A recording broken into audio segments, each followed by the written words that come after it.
Good day dear aspirants. എൻ്റെ പേര് ആതിര. ഏവർക്കും മാസ്റ്റർ കീ അക്കാഡമിയുടെ ഒരു പുതിയ ക്ലാസ്സിലേക്ക് സ്വാഗതം. അപ്പം നമുക്കറിയാം SCERT സീരീസിൻ്റെ ക്ലാസ് നമ്മൾ ഓൾറെഡി സ്റ്റാർട്ട് ചെയ്തു. ഫിസിക്സിൻ്റെ കേസിൽ നമ്മൾ ക്ലാസ് 10ൻ്റെ ചാപ്റ്റേഴ്സ് ആണ് ഇപ്പം ഡിസ്കസ് ചെയ്തുകൊണ്ടിരിക്കുന്നത്. ഓൾറെഡി നമ്മൾ പാർട്ട് 1 ടെക്സ്റ്റ് കംപ്ലീറ്റ് ചെയ്തു. ഇന്നത്തെ ക്ലാസ്സിൽ നമ്മൾ പഠിക്കാൻ പോകുന്നത് പാർട്ട് 2 ടെക്സ്റ്റിലെ ഫസ്റ്റ് ചാപ്റ്റർ അല്ലെങ്കിൽ നമ്മുടെ 10th ഫിസിക്സിൻ്റെ 5th ചാപ്റ്റർ ആയിട്ടുള്ള വൈദ്യുതോർജ്ജം, ഉപഭോഗവും സംരക്ഷണവും എന്ന ടോപ്പിക്കാണ്. So without any delay let's get started. Okay, അപ്പോൾ നമുക്ക് നോക്കാം. ആദ്യം നമ്മുടെ ഒരു ടെക്സ്റ്റിൽ കൊടുത്തിരിക്കുന്ന ഒരു എക്സസൈസ് ആണ്. വീടുകളിൽ വൈദ്യുതി ഉപയോഗിച്ച് പ്രവർത്തിക്കുന്ന ഉപകരണങ്ങൾ ഏതെല്ലാമാണ്? നമുക്കറിയാം നമ്മുടെ വീട്ടിൽ നമ്മൾ വൈദ്യുതി വെച്ചിട്ട് പല ഉപകരണങ്ങൾ പ്രവർത്തിക്കാറുണ്ടല്ലേ. അതൊന്ന് ലിസ്റ്റ് ഡൗൺ ചെയ്യാനാണ് ഇവിടെ പറഞ്ഞിരിക്കുന്നത്. അപ്പം നിങ്ങൾക്ക് ഇവിടെ കാണാൻ പറ്റും ട്യൂബ് ലൈറ്റ്. നമ്മുടെ വീട്ടിൽ യൂസ് ചെയ്യുന്ന ട്യൂബ് ലൈറ്റ് വൈദ്യുതി ഉപയോഗിച്ച് നമ്മൾ പ്രവർത്തിക്കുന്ന ഒരു ഉപകരണമാണ്. Electric kettle, fan, electric iron. ഇതിനകത്ത് ഇനി വേറെ എന്ത് കൊടുത്തിട്ടുണ്ട്? ബൾബും കൊടുത്തിട്ടുണ്ട് അല്ലേ, ബൾബ്. ഓക്കെ, അപ്പോൾ നമ്മുടെ വീടുകളിൽ വൈദ്യുതി ഉപയോഗിച്ച് പ്രവർത്തിക്കുന്ന കുറച്ച് ഉപകരണങ്ങളുടെ ലിസ്റ്റാണ് കൊടുത്തിരിക്കുന്നത്. Tube light, electric kettle, fan, electric iron, bulb. ഇങ്ങനെ 5 ഉപകരണങ്ങളുടെ പേരാണ് ഇവിടെ കൊടുത്തിരിക്കുന്നത്. അപ്പം നമുക്കറിയാം വീടുകളിൽ നമ്മൾ വൈദ്യുതോർജ്ജത്തെ പല ഊർജ്ജ രൂപങ്ങളായിട്ട് മാറ്റി ഉപയോഗിക്കാറുണ്ട്. അപ്പം ഇവിടെയൊക്കെ നോക്കിയേ, ട്യൂബ് ലൈറ്റ് അതൊരു ഉപകരണമല്ലേ. ഈ ഉപകരണത്തിൽ നമ്മൾ എന്ത് ഊർജ്ജമാണ് കൊടുക്കുന്നത്? വൈദ്യുതോർജ്ജമാണ് കൊടുക്കുന്നത്. അതിനെ മറ്റൊരു രൂപത്തിലേക്ക് ട്യൂബ് ലൈറ്റ് മാറ്റുന്നു. ഇലക്ട്രിക് കെറ്റിലും ഫാനും ഇലക്ട്രിക് അയണും ബൾബും ഇവയെല്ലാം തന്നെ എന്ത് ചെയ്യുന്നു? വൈദ്യുതോർജ്ജത്തെ വിവിധ ഊർജ്ജ രൂപങ്ങളാക്കി മാറ്റുകയാണ് ചെയ്യുന്നത്. ഓക്കെ അല്ലേ? അപ്പൊ നോക്കാം. മിക്സി പ്രവർത്തിക്കുന്ന സന്ദർഭത്തിൽ എന്തെല്ലാം ഊർജ രൂപങ്ങളാണ് ഉണ്ടാകുന്നത്? അപ്പം നമുക്കറിയാം മിക്സി പ്രവർത്തിക്കണമെങ്കിൽ നമ്മൾ എന്ത് ചെയ്യും? പ്ലഗ് എടുത്ത് കുത്തിയിട്ട് നമ്മൾ സ്വിച്ച് ഒന്ന് ഓണാക്കും അല്ലേ. അപ്പൊ സ്വിച്ച് ഓണാകുന്ന സമയത്ത് അതിന് എന്ത് ഊർജമാണ് കിട്ടുന്നത്? വൈദ്യുതോർജ്ജമാണ് നമ്മുടെ മിക്സിക്ക് കിട്ടുന്നത്. മിക്സിയിൽ കിട്ടുന്നത് വൈദ്യുതോർജ്ജമാണ്.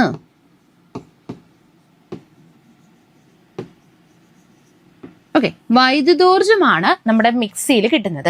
ഈ വൈദ്യുത ഊർജത്തെ മിക്സി പല രൂപത്തിലേക്ക് മാറ്റും. ഓക്കെ, അപ്പൊ നിങ്ങൾ ആലോചിച്ച് നോക്കിയേ, നമ്മൾ കൊടുക്കുന്ന ആരാ? നമ്മൾ പ്ലഗ് കുത്തി ഓണാക്കുന്ന സമയത്ത് അവിടെ വൈദ്യുതി ലഭിക്കും. വൈദ്യുതോർജ്ജമാണ് ലഭിക്കുന്നത്. ഈ വൈദ്യുതോർജ്ജത്തെ അത് ഏതൊക്കെ ഊർജത്തിലോട്ട് മാറ്റും എന്ന് നോക്കിയേ. യാന്ത്രികോർജ്ജം. നിങ്ങൾ ആലോചിച്ച് നോക്കിയേ, മിക്സി എന്ന് പറയുന്നത് ഒരു ഉപകരണമല്ലേ. അപ്പൊ ഒരു ഉപകരണം പ്രവർത്തിക്കുമ്പോൾ അതൊരു യന്ത്രമാണല്ലേ. ഏത് യന്ത്രങ്ങൾ പ്രവർത്തിക്കുമ്പോഴും അവിടെ ഉണ്ടാകുന്ന ഊർജമാണ് യാന്ത്രികോർജം. ഇപ്പൊ മിക്സി ഒരു യന്ത്രമാണ്, മോട്ടോർ ഒരു യന്ത്രമാണ്, നമ്മുടെ ഇലക്ട്രിക് അയൺ ഒരു യന്ത്രമാണ്. ഇങ്ങനെ ഏതെങ്കിലും ഒരു യന്ത്രം പ്രവർത്തിക്കുമ്പോൾ ഉണ്ടാകുന്ന ഊർജമാണ് യാന്ത്രികോർജം. ഇംഗ്ലീഷിൽ നമ്മൾ മെക്കാനിക്കൽ എനർജി എന്ന് പറയും കേട്ടോ.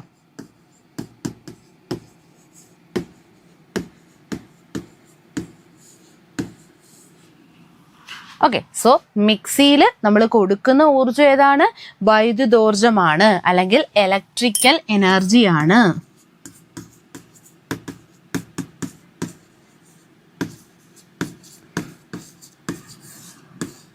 ഓക്കെ, ഇലക്ട്രിക്കൽ എനർജി വൈദ്യുതോർജ്ജം കൊടുക്കുന്നു. അപ്പൊ നമുക്ക് കിട്ടുന്ന എന്താണ്? യാന്ത്രികോർജം അല്ലെങ്കിൽ മെക്കാനിക്കൽ എനർജി. കൂടാതെ തന്നെ ശബ്ദോർജം, സൗണ്ട് എനർജി അല്ലെ. നമുക്കറിയാം മിക്സി പ്രവർത്തിക്കുന്ന സമയത്ത് നമ്മളൊരു ശബ്ദം കേൾക്കാറുണ്ട് അല്ലെ. അപ്പൊ ശബ്ദോർജമായിട്ടും മാറുന്നു. അപ്പൊ മിക്സിയിൽ നടക്കുന്ന ഊർജമാറ്റം നിങ്ങൾ നോക്കിയേ. വൈദ്യുതോർജം നമ്മൾ കൊടുക്കുന്നു. വൈദ്യുതോർജം നമ്മൾ കൊടുക്കുന്നു.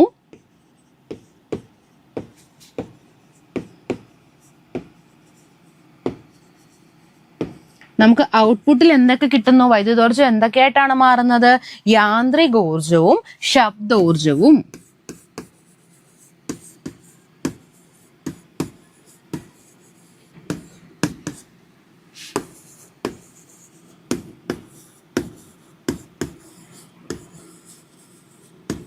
യാന്ത്രികോർജവും ശബ്ദോർജവുമായി മാറുന്നു.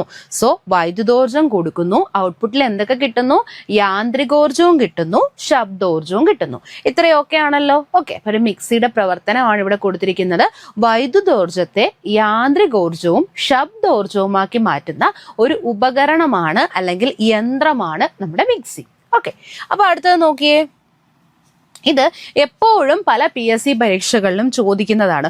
ഓരോ ഉപകരണങ്ങളും അവരിലെ ഊർജ്ജമാറ്റവും. അപ്പൊ അതാ നോക്കിയേ, ഇലക്ട്രിക് കെറ്റിൽ. നമുക്കറിയാം കെറ്റിലിന്റെ സഹായത്തോടു കൂടി നമ്മൾ എന്താ ചെയ്യുന്നത്? കെറ്റിലിന്റെ ധർമ്മം എന്താ, അല്ലെങ്കിൽ അതിന്റെ ഫംഗ്ഷൻ എന്താ? വെള്ളത്തെ ചൂടാക്കാൻ നമ്മൾ ഉപയോഗിക്കുന്ന ഒരു ഉപകരണമാണ് എന്ത്? Electric kettle. ഇലക്ട്രിക് കെറ്റിലിന്റെ സഹായത്തോടു കൂടി നമുക്ക് എന്ത് ചെയ്യാൻ പറ്റും? വെള്ളത്തെ ചൂടാക്കാൻ പറ്റുന്നു, വെള്ളത്തെ ചൂടാക്കുന്നു. അപ്പൊ നോക്കിയേ, നമ്മൾ എന്ത് ഊർജ്ജമാണ് കൊടുക്കുന്നത്? ഇലക്ട്രിക് കെറ്റിൽ നമ്മൾ പ്ലഗ് കണക്ട് ചെയ്തിട്ട് സ്വിച്ച് ഓൺ ആക്കുന്ന സമയത്ത് എന്തുണ്ടാവും? വൈദ്യുതി ഉണ്ടാവും അല്ലെ. അപ്പം വൈദ്യുത ഊർജത്തെ എന്താക്കി മാറ്റുന്നു? ആ വെള്ളം തിളയ്ക്കുമല്ലേ. നമ്മൾ ഈ വൈദ്യുതോർജം കൊടുക്കുമ്പോൾ ഈ കെറ്റിലിനകത്തിരിക്കുന്ന വെള്ളം തിളയ്ക്കുകയാണ്. അവിടെ എന്തുണ്ടാവും? താപം ഉണ്ടാകുന്നു, താപോർജമാക്കി മാറ്റുന്നു. സോ വൈദ്യുതോർജത്തെ താപോർജമാക്കി മാറ്റുന്ന ഒരു ഉപകരണമാണ് ഇലക്ട്രിക് കെറ്റിൽ. ഇലക്ട്രിക് കെറ്റിലിനകത്ത് നമ്മൾ ഇലക്ട്രിസിറ്റി, വൈദ്യുതോർജം കൊടുക്കുകയും വൈദ്യുതോർജത്തിന്റെ സഹായത്താൽ ആ വെള്ളം തിളയ്ക്കുന്നു. അപ്പൊ എന്ത് ഊർജം കിട്ടും? താപോർജം ലഭിക്കുകയും ചെയ്യുന്നു. സോ വൈദ്യുതോർജം ടു താപോർജം. ഓക്കെ, അപ്പൊ ഇവിടെ നോക്കിയേ, വൈദ്യുത പ്രവാഹത്തിന്റെ ഫലം. അപ്പൊ നമ്മളിവിടെ വൈദ്യുതി കൊടുത്തപ്പം നമുക്ക് എന്താ കിട്ടിയത്? നമുക്ക് താപമല്ലേ കിട്ടിയത്. അപ്പം നമ്മൾ വൈദ്യുതി കൊടുത്തപ്പോൾ നമുക്ക് ഔട്ട്പുട്ടായിട്ട് കിട്ടിയത്, അതിന്റെ റിസൾട്ടായിട്ട് കിട്ടിയ എന്താണ്? താപഫലമാണ്, ഹീറ്റ് എഫക്റ്റ് ആണ്. ഓക്കെ, താപഫലമാണ് നമുക്ക് ഔട്ട്പുട്ടായിട്ട് കിട്ടിയത്. ഓക്കെ ആണല്ലോ. അടുത്ത നോക്കിയേ, മിക്സി. മിക്സി നമ്മൾ എന്തിനു വേണ്ടിയാണ് യൂസ് ചെയ്യുന്നത്? എന്തെങ്കിലുമൊക്കെ പൊടിക്കാനായിട്ട്. ഇപ്പൊ നമ്മൾ മസാലയൊക്കെ നമ്മൾ പൊടിക്കാറില്ലേ, പിന്നെ എന്തെങ്കിലുമൊക്കെ അരയ്ക്കാനായിട്ട് അല്ലേ. നമ്മളിപ്പം മാവൊക്കെ അരയ്ക്കും, അല്ലെങ്കിൽ നമ്മളിപ്പം തോരനൊക്കെ അരയ്ക്കും അല്ലെ. അപ്പൊ എന്തെങ്കിലും അരയ്ക്കാനും പൊടിക്കുക എന്നതൊക്കെയാണ് ആരുടെ ധർമ്മം? മിക്സിയുടെ ധർമ്മം. അരയ്ക്കുക,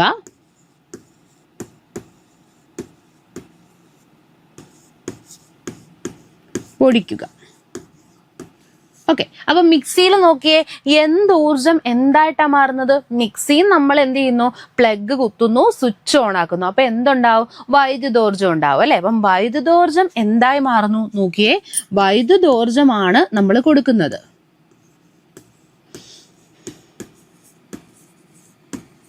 അത് എന്തൊക്കെയായിട്ടാണ് മാറുന്നത്? ആദ്യം നോക്കിയേ, മിക്സി പ്രവർത്തിക്കുകയാണ് അല്ലെ. മിക്സി എന്താണ്? ഒരു യന്ത്രമാണ്. അപ്പൊ അവിടെ എന്ത് ഊർജം ഉണ്ടാവും? യാന്ത്രികോർജം ഉണ്ടാവും.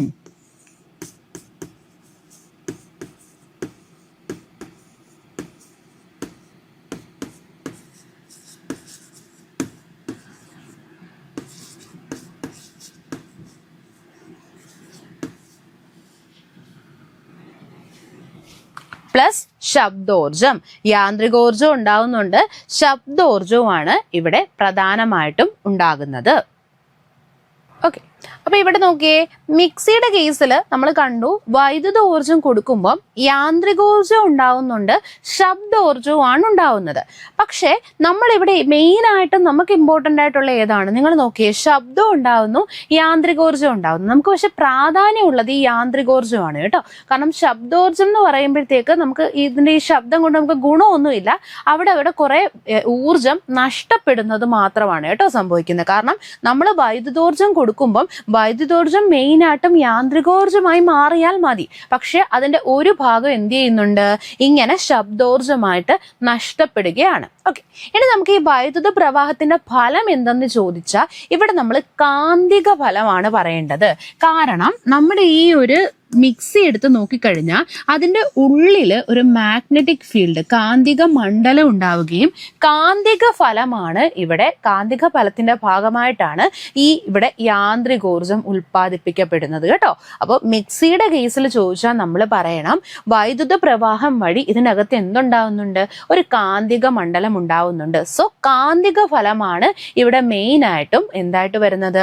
വൈദ്യുത പ്രവാഹത്തിന്റെ ഫലമായിട്ട് മിക്സിയിൽ വരുന്നത്.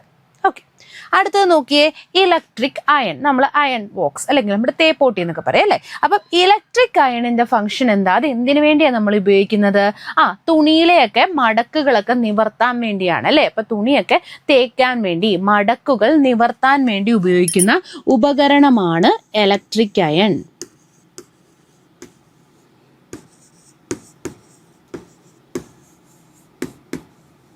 ഓക്കെ, അവിടെ എന്ത് ഊർജ്ജം എന്തായിട്ട് മാറുന്നു? നിങ്ങൾ നോക്കിയേ, നമ്മുടെ ഒരു ഇലക്ട്രിക് അയണിനെ നമ്മൾ പ്ലഗിലോട്ട് കണക്ട് ചെയ്യുന്നു, സ്വിച്ച് ഓൺ ആക്കുന്നു. ഇപ്പൊ ഇവിടെ എന്തുണ്ടാവും? വൈദ്യുതി ഉണ്ടാവും അല്ലെ. അപ്പം വൈദ്യുതോർജം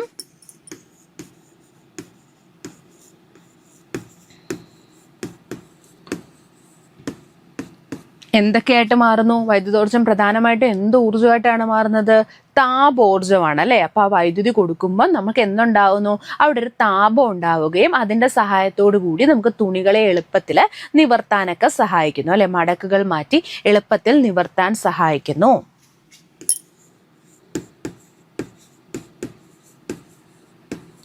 ഇവിടെ നോക്കിയേ, വൈദ്യുത പ്രവാഹത്തിന്റെ എന്ത് ഫലമാണ് ഇവിടെ ഉപയോഗിക്കുന്നത്? വൈദ്യുത പ്രവാഹത്തിന്റെ എന്ത് ഫലമാണ് ഇവിടെ ഉപയോഗിക്കുന്നത്? ഇവിടെ താപഫലമാണ് യൂസ് ചെയ്യുന്നത്. ഹീറ്റിംഗ് എഫക്റ്റ് ആണ് യൂസ് ചെയ്യുന്നത്, താപഫലം.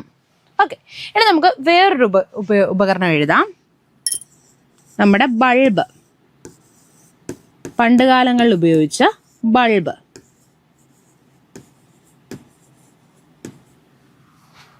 ഓക്കെ, ബൾബിന്റെ കേസിൽ നോക്കിയേ, ബൾബിന്റെ ഫംഗ്ഷൻ എന്തിനു വേണ്ടിയാ? ബൾബ് എന്തിനാ നമ്മൾ ഉപയോഗിക്കുന്നത്? പ്രകാശത്തിന് വേണ്ടിയാണ് അല്ലെ. പ്രകാശം ലഭിക്കാനായിട്ടാണ് നമ്മൾ ബൾബ് യൂസ് ചെയ്യുന്നത്, പ്രകാശം ലഭിക്കാൻ. ഓക്കെ, അപ്പൊ ഇവിടെ നോക്കിയേ, ബൾബ് നമ്മൾ സ്വിച്ച് ഓൺ ആക്കുന്ന സമയത്ത് വൈദ്യുതോർജ്ജം അവിടെ ഉണ്ടാകുന്നു.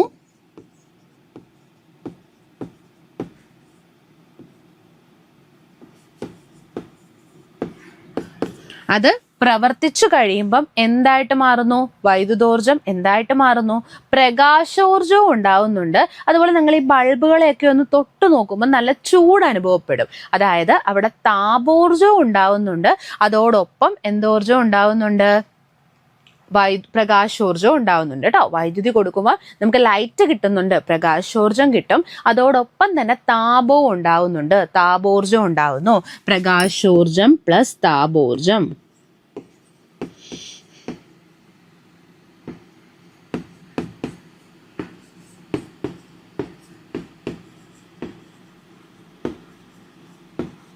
പ്രകാശോർജവും താപോർജവും ലഭിക്കുന്നു. അപ്പൊ നോക്കിയേ, നമ്മൾ നേരത്തെ പറഞ്ഞില്ലേ, ഇവിടെ ഈ ഒരു താപോർജം വളരെ നഷ്ടമാണ്. അതായത് നമ്മൾ ബൾബ് കത്തിക്കുന്ന സമയത്ത് വൈദ്യുതോർജത്തെ പ്രകാശോർജമാക്കുന്നതാണ് നമുക്ക് മെയിൻ ആയിട്ടും വേണ്ടത്. ഇവിടെ ഉണ്ടാകുന്ന ഈ താപോർജം എന്ന് പറയുന്നത് ഒരുപാട് ഊർജം നഷ്ടമായിക്കൊണ്ടിരിക്കുകയാണ്. സോ താപോർജം നമുക്ക് വേണ്ട. പ്രധാനമായിട്ടും നമ്മൾ മനസ്സിലാക്കേണ്ടത് പ്രകാശോർജമാണ് ഇവിടെ പ്രാധാന്യമുള്ളത്.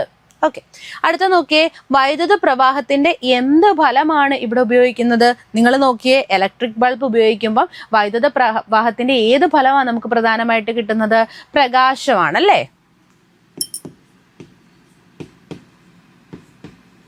പ്രകാശിക ഫലമാണ് നമുക്ക് മെയിൻ ആയിട്ട് ഔട്ട്പുട്ടായിട്ട് കിട്ടുന്നത്. താപഫലമാണോ? അല്ല, താപഫലം അവിടെ ഉണ്ടാകുന്ന ഒരു നഷ്ടമാണ്. കാരണം ഒരുപാട് താപം അവിടെ വേസ്റ്റ് ആയിക്കൊണ്ടിരിക്കുകയാണ്.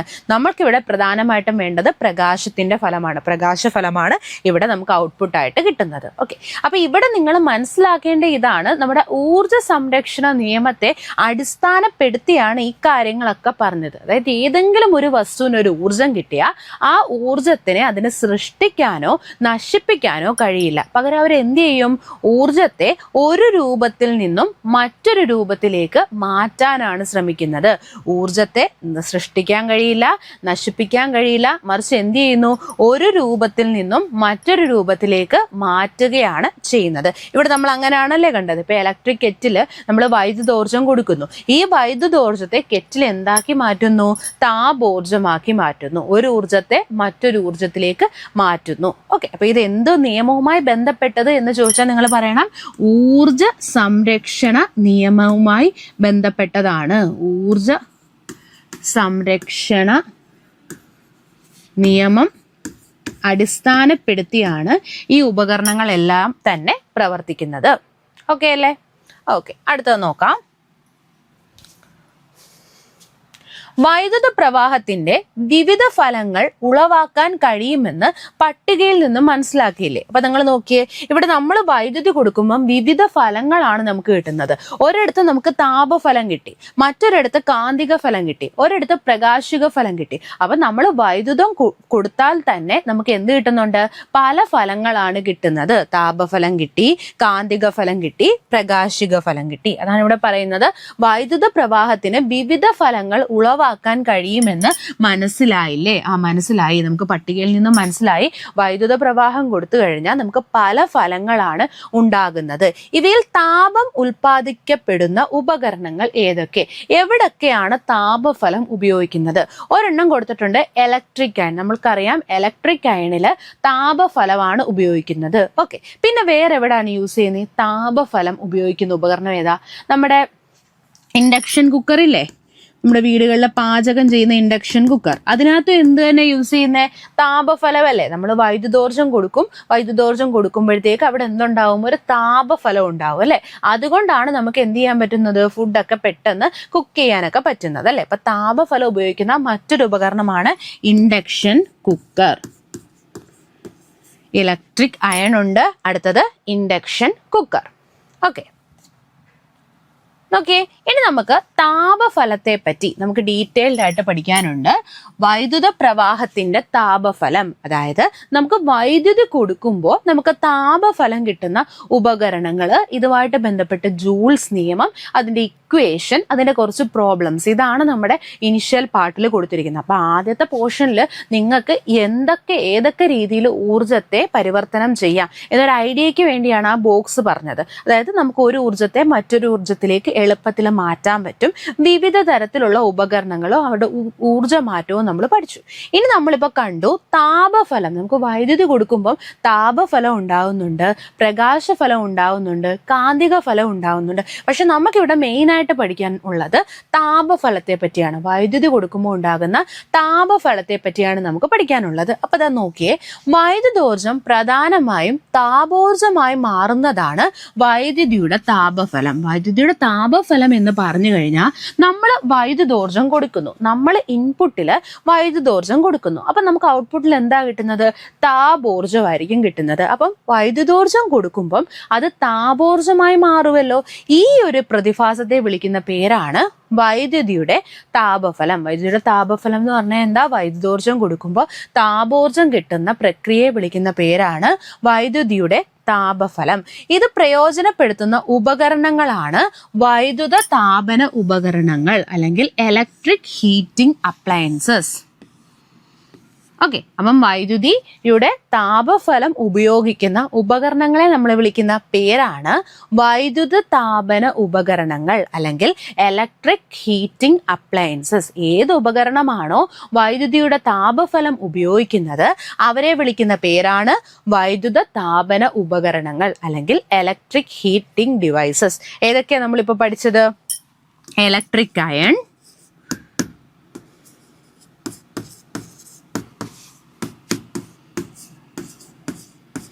പിന്നെ നമ്മൾ പഠിച്ചല്ലോ ഇൻഡക്ഷൻ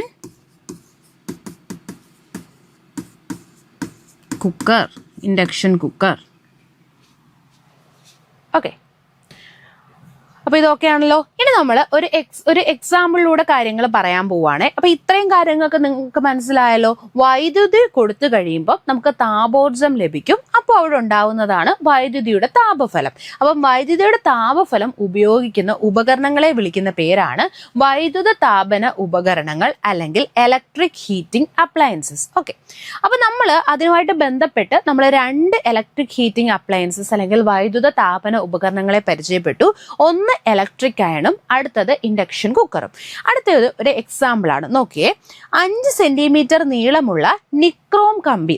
ഇവിടെ നിക്രോം എന്ന് പറയുന്നത് ഒരു ലോഹസങ്കരമാണ്. ഒരു ലോഹസങ്കരം എന്ന് പറഞ്ഞാൽ ലോഹങ്ങൾ ഒരു നിശ്ചിത അളവിൽ ചേരുമ്പോൾ നമുക്ക് കിട്ടുന്നതാണ് ലോഹസങ്കരം. ഇംഗ്ലീഷിൽ നമ്മൾ പറയും അലോയി എന്ന് പറയും. മെറ്റൽസ് ഒരു ഫിക്സഡ് പ്രൊപ്പോർഷനിൽ ചേരുമ്പോൾ നമുക്ക് കിട്ടുന്നതാണ് അലോയിസ്. അതായത് വിവിധ തരത്തിലുള്ള ലോഹങ്ങൾ കാണും. ഇവരെല്ലാവരും കൂടെ കൂടിച്ചേർന്ന് കഴിഞ്ഞ ഒരു നിശ്ചിത അളവിൽ ഇവർ കൂടിച്ചേരുമ്പോൾ നമുക്ക് കിട്ടുന്നതാണ് ലോഹസങ്കരം. അപ്പൊ ഈ നിക്രോം എന്ന് പറയുന്നത് ഒരു ലോഹസങ്കരമാണ്. കുറച്ച് കഴിഞ്ഞ് നമുക്കത് പഠിക്കും, അന്നേരം അത് എക്സ്പ്ലെയിൻ ചെയ്യാം. അപ്പൊ ഇവിടെ നോക്കിയേ, 5 സെന്റിമീറ്റർ നീളമുള്ള ഒരു നിക്രോമിന്റെ കമ്പി ഞാൻ എടുത്തു. ഓക്കെ, നിക്രോം കമ്പി 9 വോൾട്ട് ബാറ്ററിയുമായി ഘടിപ്പിച്ചിരിക്കുന്നതാണ് ചിത്രത്തിൽ കാണുന്നത്. അപ്പൊ ഇവിടെ നിങ്ങൾ നോക്കിയേ, 2 ആണികൾ എന്ത് ചെയ്തു, നമ്മളൊരു തടിക്കഷ്ണത്തിൽ 2 ആണികൾ അടിച്ചു വെച്ചു. അതിനുശേഷം അതിനിടയിലായിട്ട് ഒരു നിക്രോം കമ്പി കണക്ട് ചെയ്തു. ഓക്കെ, ഇനി ഇവിടെ ഈ ഒരു ആണികളിൽ നിന്നും നമുക്ക് കാണാൻ പറ്റും 9 വോൾട്ടുള്ള ഒരു ബാറ്ററിയിലേക്ക് നമ്മൾ എന്ത് ചെയ്യുന്നു, ഈ നിക്രോം കമ്പികളെ കണക്ട് ചെയ്യുന്നു. 9 വോൾട്ടുള്ള ബാറ്ററിയുടെ പോസിറ്റീവിൽ നിന്നും ഇവിടെ കണക്ട് ചെയ്തിട്ടുണ്ട്, സ്വിച്ച് വഴി കണക്ട് ചെയ്തു. നെഗറ്റീവിൽ നിന്നും അടുത്ത എൻഡിലേക്കും കണക്ട് ചെയ്തു. ഇത്രയൊക്കെ ആണല്ലോ. ഓക്കെ, ഇനി നോക്കിയേ, സ്വിച്ച് ഓൺ ചെയ്ത ശേഷം നിക്രോം കമ്പി നിരീക്ഷിക്കുക. എന്ത് മാറ്റമാണ് കാണാൻ കഴിയുന്നത്? അതായത് നമ്മളിവിടെ സ്വിച്ച് ഓൺ ചെയ്താൽ നമുക്കറിയാം, സ്വിച്ച് ഓൺ ചെയ്യുമ്പോൾ അവിടെ എന്ത് ചെയ്യും, കറണ്ട് ഒഴുകും അല്ലെ. കറണ്ട് എവിടെ നിന്നും എങ്ങോട്ടേക്കാണ് ഒഴുകുന്നത്? കറണ്ട് എല്ലായ്പ്പോഴും ഒഴുകുന്നത് ബാറ്ററിയുടെ പോസിറ്റീവിൽ നിന്നും നെഗറ്റീവിലേക്കാണ്. ഓർത്തു വെക്കണേ, കറണ്ട് ഒഴുകുന്നത് പോസിറ്റീവിൽ നിന്നും നെഗറ്റീവിലേക്കാണ്. കറണ്ടിന്റെ ദിശ നമ്മൾ പഠിച്ചതാണ്, നമ്മൾ ഇതിന്റെ തൊട്ട് മുന്നേ ഉള്ള ചാപ്റ്ററിൽ പഠിച്ചതാണ്. കറണ്ട് അല്ലെങ്കിൽ ഇലക്ട്രിസിറ്റി അല്ലെങ്കിൽ വൈദ്യുതി, കറണ്ടിന്റെ ദിശ ബാറ്ററിയുടെ പോസിറ്റീവ് ടെർമിനലിൽ നിന്നും നെഗറ്റീവ് ടെർമിനലിലേക്കാണ്. പോസിറ്റീവ് ടെർമിനലിൽ നിന്നും നെഗറ്റീവ് ടെർമിനലിലേക്കാണ് എന്തിന്റെ ദിശ എന്ന് പറയുന്നത്? കറണ്ടിന്റെ ദിശ. അപ്പൊ ഇവിടെ ഉറപ്പായിട്ട് എന്തൊഴുകും? കറണ്ട് ഒഴുകും. അപ്പൊ അതാ നോക്കിയേ, ഇവിടെ കറണ്ട് ഒഴുകി കഴിയുമ്പോൾ നമുക്ക് കാണാൻ പറ്റും, നിക്രോം കമ്പിയിലൂടെ കറണ്ട് കടന്നു പോകുമ്പോൾ താപോർജം ഉൽപ്പാദിപ്പിക്കപ്പെടുന്നു. അതായത് ഈ നിക്രോം കമ്പിയിലൂടെ കറണ്ട് പോകുമ്പോൾ നമുക്ക് കാണാൻ പറ്റും അവിടെ ഒരു താപം ഉൽപ്പാദിപ്പിക്കുന്നു, താപോർജം ഉൽപ്പാദിപ്പിക്കുന്നു. അപ്പൊ ഇവിടെ നോക്കിയേ, നമ്മൾ കൊടുത്തത് ആരെയാ? നമ്മൾ ഈ സർക്യൂട്ട് ഓൺ ആക്കിയപ്പം ആരെയാണ് കിട്ടിയത്? വൈദ്യുതിയാണല്ലേ നമ്മൾ കൊടുത്തത്. വൈദ്യുതോർജം നമ്മൾ കൊടുത്തു. ആർക്കാണ് കൊടുത്തത്? നമ്മളുടെ നിക്രോം കമ്പിക്ക് വൈദ്യുതോർജം നമ്മൾ കൊടുത്തു. അങ്ങനെ വൈദ്യുതോർജം നിക്രോം കമ്പിക്ക് കിട്ടി. കുറച്ച് കഴിയുമ്പോഴത്തേക്ക് അതിനകത്ത് എന്ത് ഉൽപ്പാദിപ്പിക്കുന്നു? താപോർജം ഉൽപ്പാദിപ്പിക്കുന്നു. വൈദ്യുതോർജം കൊടുത്തു, എന്നിട്ട് ഔട്ട്പുട്ടിലായിട്ട് നമുക്ക് എന്താണ് കിട്ടിയത്? താപോർജമാണ് കിട്ടിയത്. ഓക്കെ, അപ്പൊ ഇതാ നോക്കിയേ, ഒരു ചാലകത്തിലൂടെ വൈദ്യുതി പ്രവഹിക്കുമ്പോൾ താപോർജം രൂപപ്പെടുത്തുന്ന പ്രവർത്തനത്തെയാണ് നമ്മൾ ജൂൾ ഹീറ്റിംഗ് അല്ലെങ്കിൽ ഓമിക് ഹീറ്റിംഗ് എന്ന് പറയുന്നത്. അതായത് ചാലകം എന്ന് പറഞ്ഞാൽ എന്താ? ചാലകം എന്ന് പറഞ്ഞാൽ വൈദ്യുതിയെ കടത്തിവിടുന്നവരെയാണ് ചാലകം എന്ന് പറയുന്നത്. ആരാണോ വൈദ്യുതിയെ കടത്തിവിടുന്നത് അവരെ നമ്മൾ ചാലകങ്ങൾ അല്ലെങ്കിൽ സുചാലകങ്ങൾ എന്നൊക്കെ പറയും. ഓക്കെ, അപ്പൊ നമ്മൾ ഏത് ലോഹം എടുത്താലും, ഇപ്പൊ നിക്രോം എന്ന് പറഞ്ഞാൽ എന്താ? ലോഹങ്ങൾ ഒരു നിശ്ചിത അളവിൽ ചേർന്നുണ്ടായ ലോഹസങ്കരമല്ലേ. അപ്പൊ ലോഹങ്ങൾ ലോഹസങ്കരം എടുത്താലും അവരെന്താണ്? ചാലകങ്ങളാണ്. അവർ നല്ല രീതിയിൽ വൈദ്യുതി എന്ത് ചെയ്യും? കടത്തിവിടുന്നതായിട്ട് നമുക്ക് കാണാൻ പറ്റും. അപ്പൊ ഒരു ചാലകത്തിലൂടെ വൈദ്യുതി പ്രവഹിക്കുമ്പോൾ, അപ്പൊ നമ്മൾ നോക്കിയേ, ഞാനൊരു ചാലകം എടുത്തു. ഞാനിപ്പോ എടുത്ത ഏത് ചാലകമാണ്? നിക്രോം എന്നുള്ള ചാലകമാണ് അല്ലെ. അതിനകത്തൂടെ വൈദ്യുതി കടത്തിവിടുമ്പോൾ താപോർജം രൂപപ്പെടുന്ന പ്രവർത്തനമാണ്. അപ്പൊ നമ്മൾ വൈദ്യുതി അതിനകത്തൂടെ കടത്തിവിട്ടു. അപ്പൊ ഔട്ട്പുട്ടിൽ നമുക്ക് എന്ത് കിട്ടി? താപോർജം കിട്ടി. ഈ ഒരു പ്രക്രിയയെ വിളിക്കുന്ന പേരാണ് ജൂൾ ഹീറ്റിംഗ് എഫക്റ്റ് അല്ലെങ്കിൽ ഓമിക് ഹീറ്റിംഗ്. ഇതിനെ വിളിക്കും ജൂൾ ഹീറ്റിംഗ് അല്ലെങ്കിൽ ഓമിക് ഹീറ്റിംഗ്. ജൂൾ ഹീറ്റിംഗ് എന്നും വിളിക്കാം, അല്ലെങ്കിൽ ഓമിക് ഹീറ്റിംഗ് എന്നും വിളിക്കാം. ഓക്കെ, അതായത് ഒരു ചാലകത്തിലൂടെ വൈദ്യുതിയെ കടത്തിവിടുന്നു. വൈദ്യുതിയെ കടത്തിവിടുമ്പം അവിടെ എന്ത് ഉൽപ്പാദിപ്പിക്കുന്നു? താപോർജം ഉൽപ്പാദിപ്പിക്കുന്നു. ഈ പ്രക്രിയയാണ് ജൂൾ ഹീറ്റിംഗ് അഥവാ ഓമിക് ഹീറ്റിംഗ്. ജൂൾ ഹീറ്റിംഗ് എന്ന് പറയും, അല്ലെങ്കിൽ ഓമിക് ഹീറ്റിംഗ് എന്ന് പറയും. അതാ നോക്കിയേ, താപന ഉപകരണങ്ങളിൽ താപോർജം ഉൽപ്പാദിപ്പിക്കാൻ ഉപയോഗിക്കുന്ന ഭാഗത്തെ നമ്മൾ വിളിക്കുന്ന പേരാണ് ഹീറ്റിംഗ് എലമെന്റ്. ഓക്കെ, അപ്പൊ നമ്മളിവിടെ കണ്ടു ഒരു കണ്ടക്ടർ എടുത്തു, കണ്ടക്ടർ അല്ലെങ്കിൽ ചാലകം എടുത്തു, വൈദ്യുതി നമ്മൾ കടത്തിവിട്ടു, നിക്രോമിലൂടെ വൈദ്യുതി കടത്തിവിട്ടു. അപ്പൊ എന്ത് കിട്ടി? നമുക്ക് താപോർജ്ജം കിട്ടി. അപ്പൊ ഇങ്ങനെ താപോർജ്ജം കിട്ടുന്ന പ്രക്രിയയെ നമ്മൾ വിളിക്കുന്ന പേരാണ് ജൂൾ ഹീറ്റിംഗ് അല്ലെങ്കിൽ ഓമിക് ഹീറ്റിംഗ്. ഓക്കെ ആണല്ലോ. ഇനി നോക്കിയേ, താപന ഉപകരണങ്ങളിൽ താപോർജ്ജം ഉൽപ്പാദിപ്പിക്കാൻ ഉപയോഗിക്കുന്ന ഭാഗത്തെ ഹീറ്റിംഗ് എലമെന്റ് എന്ന് വിളിക്കും. അപ്പൊ നമുക്കറിയാം നമ്മുടെ ഈ താപഫലം ഉപയോഗിക്കുന്ന പല ഉപകരണങ്ങളുണ്ടല്ലോ. ഇപ്പൊ നമ്മൾ ഇലക്ട്രിക് ആൻഡ് നോക്കിയാൽ അതിനകത്തൊരു ഉപകരണം ഉപയോഗിക്കും, അല്ലെങ്കിൽ നമ്മളിപ്പോൾ ഇൻഡക്ഷൻ കുക്കർ നോക്കിയാൽ അതിലൊരു ഒരു പാർട്ടായിരിക്കും ഇങ്ങനെ താപഫലം ഉൽപ്പാദിപ്പിക്കുന്നത്. അപ്പം നമ്മളൊരു താപന ഉപകരണം എടുത്താൽ, ഇപ്പൊ ഇലക്ട്രിക് ആൻഡ് തന്നെ എടുക്കുക, അതൊരു ഉപകരണമാണല്ലോ. ആ ഉപകരണത്തിൽ താപോർജ്ജം ഉൽപ്പാദിപ്പിക്കുന്ന ഒരു ഭാഗം കാണും. ആ മൊത്തത്തിൽ ഇലക്ട്രിക് ആൻഡ് കംപ്ലീറ്റ്ലി താപഫലം ഉപയോഗിക്കത്തില്ല, ഒരു ഭാഗം മാത്രമായിരിക്കും എന്ത് ചെയ്യുന്നത്? താപഫലം പ്രൊഡ്യൂസ് ചെയ്യുന്നത്. മനസ്സിലായോ? ഇപ്പൊ നമ്മളൊരു ഇലക്ട്രിക് ആൻഡ് എടുത്തു കഴിഞ്ഞാൽ അതിന്റെ മുഴുവൻ ഭാഗവും എന്തുൽപ്പാദിപ്പിക്കില്ല? താപം ഉൽപ്പാദിപ്പിക്കില്ല. ആ ഒരു ഇലക്ട്രിക് ആൻഡിന്റെ ഒരു പ്രത്യേക ഭാഗം മാത്രമായിരിക്കും എന്ത് ചെയ്യുന്നത്? താപം ഉൽപ്പാദിപ്പിക്കുന്നത്. അപ്പൊ ഇതാ നോക്കിയേ, താപന ഉപകരണം എടുത്താൽ താപോർജ്ജം ഉൽപ്പാദിപ്പിക്കാൻ ഉപയോഗിക്കുന്ന ഭാഗത്തെ ഹീറ്റിംഗ് എലമെന്റ് എന്ന് വിളിക്കുന്നു. അതിനെ വിളിക്കുന്ന പേരാണ് ഹീറ്റിംഗ് എലമെന്റ്. ഓക്കെ, അപ്പൊ നമ്മള് താപന ഉപകരണങ്ങൾ പലതുണ്ട്. ഏതെങ്കിലും ഒരു താപന ഉപകരണം എടുത്ത് അതിനകത്ത് ഏത് ഭാഗമാണോ താപോർജ്ജം ഉപയോഗിക്കുന്നത്, താപോർജ്ജം പ്രൊഡ്യൂസ് ചെയ്യുന്നത്, അവരെ വിളിക്കുന്ന പേരാണ് ഹീറ്റിംഗ് എലമെന്റ്. ഓക്കെ, അപ്പൊ ഇതാ നോക്കിയേ, വൈദ്യുത ഉപകരണങ്ങളുടെ ചിത്രങ്ങൾ നോക്കിയേ. ഒരു ഇലക്ട്രിക് ഹീറ്റർ കൊടുത്തിട്ടുണ്ട്, ഒരു ഇസ്തിരിപ്പെട്ടിയിലെ ഹീറ്റിംഗ് കോയിൽ കൊടുത്തിട്ടുണ്ട്. ഓക്കെ, അപ്പൊ ഇവിടെ ഈ ഹീറ്റിംഗ് കോയിൽ ആണ് എന്ത്? Heating element. ഓർത്തു വെച്ചിരിക്കണം, നമ്മൾ ഇസ്തിരിപ്പെട്ടിയിൽ അവിടെ ഹീറ്റ് ഉൽപ്പാദിപ്പിക്കുന്ന അല്ലെ താപം ഉൽപ്പാദിപ്പിക്കുന്ന ഭാഗം എലമെന്റ് ഏത് എന്ന് ചോദിച്ചാൽ നമുക്കത് എന്താണെന്ന് പറയാം. അതെന്ന് പറയുന്നത് ഒരു ഹീറ്റിംഗ് കോയിലാണ്. അപ്പൊ ഓർക്കുക, ഇലക്ട്രിക് അയണിലെ ഹീറ്റിംഗ് എലമെന്റിന്റെ പേരെന്ത്?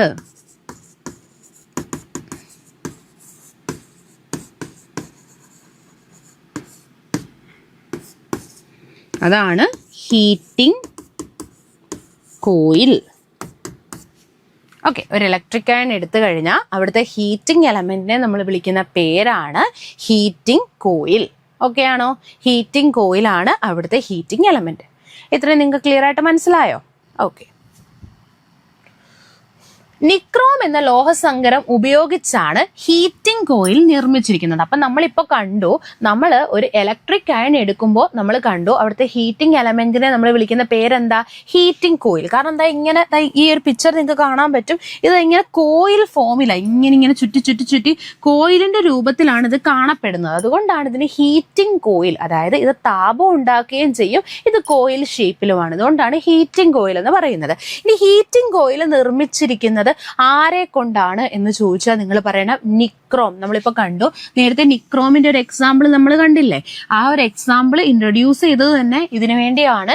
നിക്രോം എന്താണ്? ഹീറ്റിംഗ് കോയിലുകളിൽ നമ്മൾ ഉപയോഗിക്കുന്ന ഒരു ലോഹസങ്കരമാണ്. ഇനി നിക്രോമിനകത്ത് ആരൊക്കെ ഉണ്ട് എന്ന് നിങ്ങൾ ഒന്നറിഞ്ഞിരിക്കണം. അപ്പൊ ഇങ്ങനാണ് എഴുതണ്ടേ. നിക്രോം എന്നാണ് പറയുന്നതെങ്കിലും നമ്മൾ ആലോചിക്കണം, നിക്രോമിലുള്ളവര് നിക്രോഫി ആണ്. നിക്രോമിലുള്ളവർ ആരാണ്? നിക്രോഫി. ഓക്കെ, നിക്രോഫി. നിക്രോമിലുള്ളവർ നിക്രോഫി, അങ്ങനെ ആലോചിക്കണം. ഈ ആദ്യത്തെ എന്ന് പറയുന്നത് നിക്കലാണ്. Nickel, nickel. ഓക്കെ, അടുത്ത ക്രോ എന്ന് പറയുന്നത്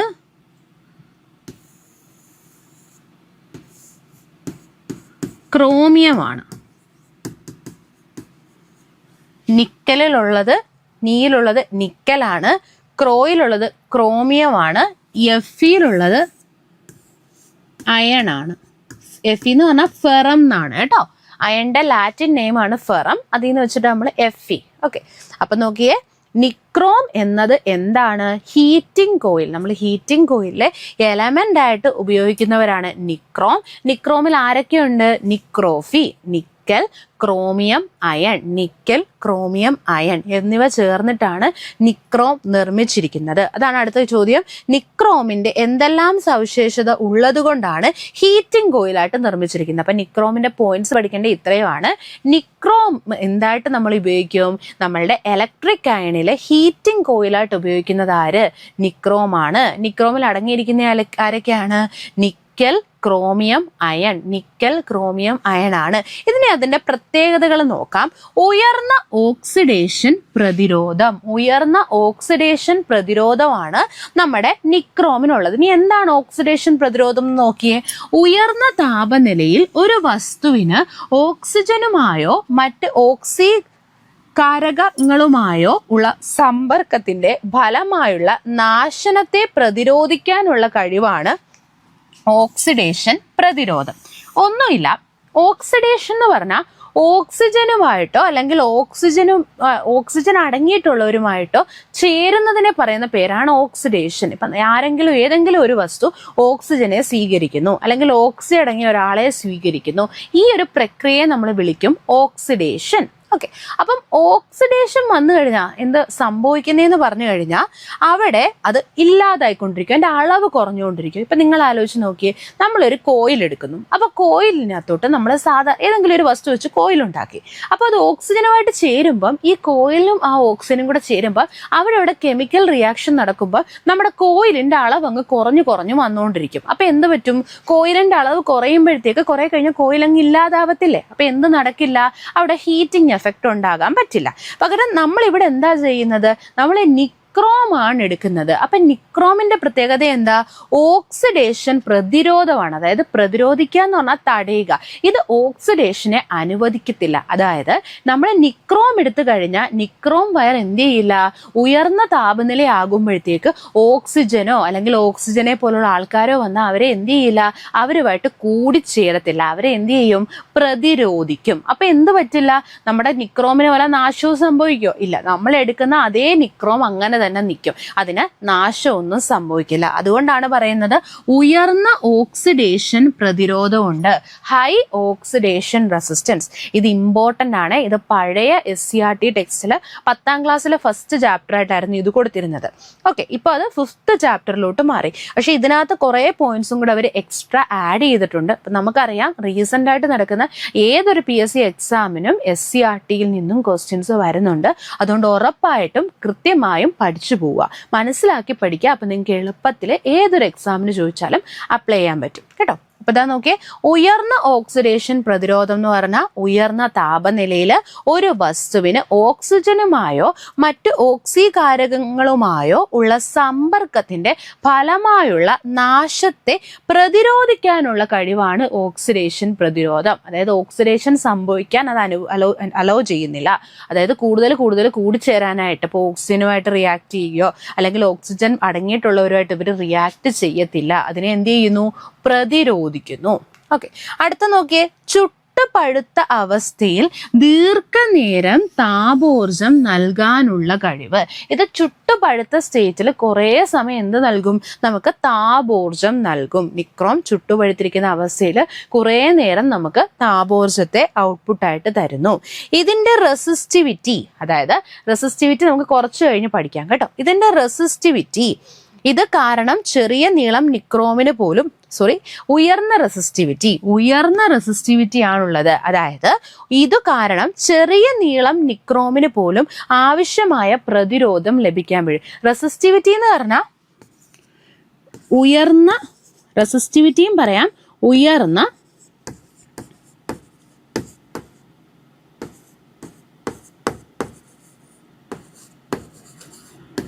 റെസിസ്റ്റൻസ് കൂടുതലാണ്. റെസിസ്റ്റൻസ് എന്ന് പറഞ്ഞാൽ വൈദ്യുതിയെ തടയുന്ന പ്രക്രിയയാണ് റെസിസ്റ്റൻസ്. എങ്ങനെ റെസിസ്റ്റൻസും റെസിസ്റ്റിവിറ്റിയും ഡിപ്പെൻഡ് ചെയ്യുമെന്ന് കുറച്ച് കഴിഞ്ഞൊരു ഇക്വേഷൻ ഒക്കെ പഠിച്ചിട്ട് ഞാൻ പറഞ്ഞു തരാം കേട്ടോ. അപ്പൊ ഇപ്പൊ നിങ്ങൾ ജസ്റ്റ് ഇത്രേ ഓർക്കുക, നിക്രോം എന്തുകൊണ്ട് നമ്മൾ ഒരു ഹീറ്റിംഗ് കോയിലായിട്ട് ഉപയോഗിക്കുന്നു എന്ന് ചോദിച്ചാൽ ഓക്സിഡേഷൻ പ്രതിരോധം കൂടുതലാണ്. ഉയർന്ന താപനിലയിൽ അവർ എന്ത് അലോ ചെയ്യില്ല? ഓക്സിഡേഷന് സമ്മതിക്കില്ല. അതായത് ഓക്സിജനും മറ്റേ ഓക്സിജൻ അടങ്ങിയിരിക്കുന്നവരുമായിട്ട് റിയാക്ട് ചെയ്യാൻ സമ്മതിക്കില്ല. അതുകൊണ്ട് എന്ത് പറ്റും? ഓക്സിഡേഷൻ പ്രതിരോധം ഉണ്ടാകുന്നു. രണ്ടാമത്തത് ഒട്ടുപഴുത്ത അവസ്ഥയിൽ എന്ത് ചെയ്യുന്നു? ദീർഘനേരം ഇത് താപോർജ്ജത്തെ ഉൽപ്പാദിപ്പിക്കുന്നു. മൂന്നാമത്തത് റെസിസ്റ്റിവിറ്റി കൂടുതലാണ്, റെസിസ്റ്റൻസ് കൂടുതലാണ്. ചെറിയ നീളം നിക്രോമിന് പോലും പ്രതിരോധം ലഭിക്കും. വളരെ ഉയർന്ന പ്രതിരോധമാണ് ഇവർ കൊടുക്കുന്നത്. റെസിസ്റ്റൻസ് കൂടുന്തോറും അവിടെ ഉണ്ടാവുന്ന താപം കൂടും. കുറച്ച് കഴിഞ്ഞ് നമ്മൾ ഇക്വേഷനിൽ അത് പഠിക്കും കേട്ടോ. ഇവിടെ റെസിസ്റ്റിവിറ്റി കൂടുമ്പോഴും റെസിസ്റ്റൻസ് കൂടുമ്പോഴും നമുക്ക് എന്ത് കിട്ടുന്നുണ്ട്? ഉയർന്ന താപം കിട്ടുന്നുണ്ട്. നമ്മൾ ഹീറ്റിംഗ് കോയിലിന്റെ ഉപയോഗം തന്നെ എന്തിനാ? കൂടുതൽ താപത്തെ ഉൽപ്പാദിപ്പിക്കുക അല്ലെ. വൈദ്യുതി കൊടുക്കുമ്പം അതിനെ മൊത്തം എന്താക്കി മാറ്റും? താപം മാറ്റുന്ന ഒരു ഭാഗമാണ് ഹീറ്റിംഗ് എലമെന്റ്. ഹീറ്റിംഗ് എലമെന്റിന് ഒരു ഉദാഹരണമാണ് ഹീറ്റിംഗ് കോയിൽ. ഹീറ്റിംഗ് കോയിൽ നമ്മൾ പ്രധാനമായിട്ടും അയൺ ബോക്സിലാണ് കാണുന്നത്. ഇത്രയൊക്കെ ആണല്ലോ. ഓക്കെ,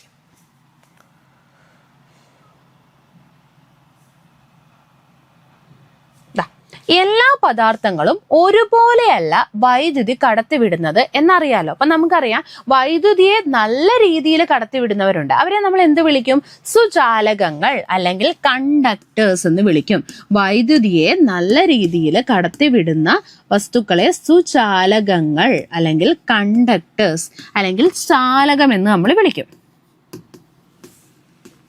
എന്നാൽ വൈദ്യുതിയെ കടത്തിവിടാത്തവരെ നമ്മൾ വിളിക്കും കുചാലകങ്ങൾ അല്ലെങ്കിൽ ബാഡ് കണ്ടക്ടേഴ്സ്.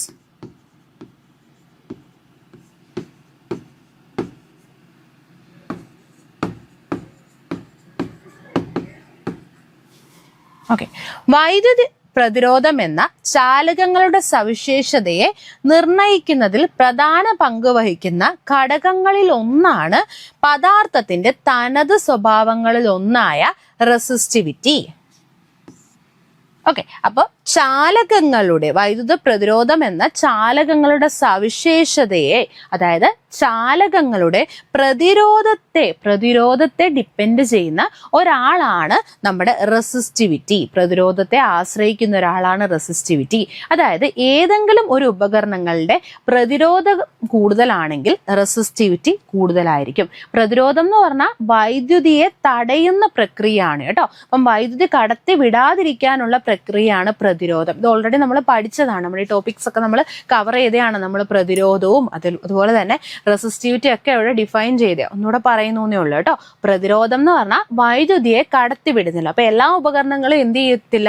വൈദ്യുതിയെ പൂർണ്ണമായും കടത്തിവിടത്തില്ല. കുറച്ചൊക്കെ വൈദ്യുതി എന്ത് ചെയ്യും? തടഞ്ഞു നിർത്തും. ഇതിനെ നമ്മൾ വിളിക്കും റെസിസ്റ്റൻസ് അല്ലെങ്കിൽ പ്രതിരോധം. അപ്പൊ റെസിസ്റ്റൻസുമായിട്ട് ബന്ധപ്പെട്ട് പറയാൻ പറ്റുന്ന മറ്റൊരു ടേം ആണ് റെസിസ്റ്റിവിറ്റി. ഓക്കെ, അപ്പൊ റെസിസ്റ്റൻസ് അല്ലെങ്കിൽ പ്രതിരോധം കൂടുതലാണെങ്കിൽ ഉറപ്പായും മനസ്സിലാക്കുക അവിടെ എന്തും കൂടുതലായിരിക്കും? റെസിസ്റ്റിവിറ്റി കൂടുതലായിരിക്കും. ഓരോ വസ്തുക്കളുടെയും റെസിസ്റ്റിവിറ്റി എന്തായിരിക്കും? വ്യത്യസ്തമായിരിക്കും കേട്ടോ. ഓരോ പദാർത്ഥത്തിന്റെയും റെസിസ്റ്റിവിറ്റി വ്യത്യസ്തമായിരിക്കും. നോക്കിയേ, ഒരു ചതുരശ്ര മീറ്റർ ഛേദ പരപ്പളവും 1 മീറ്റർ നീളവുമുള്ള ഒരു ചാലകത്തിന്റെ പ്രതിരോധമാണ് റെസിസ്റ്റിവിറ്റി. റെസിസ്റ്റിവിറ്റി എന്ന് പറഞ്ഞാൽ ഒന്നുമില്ല, ഞാൻ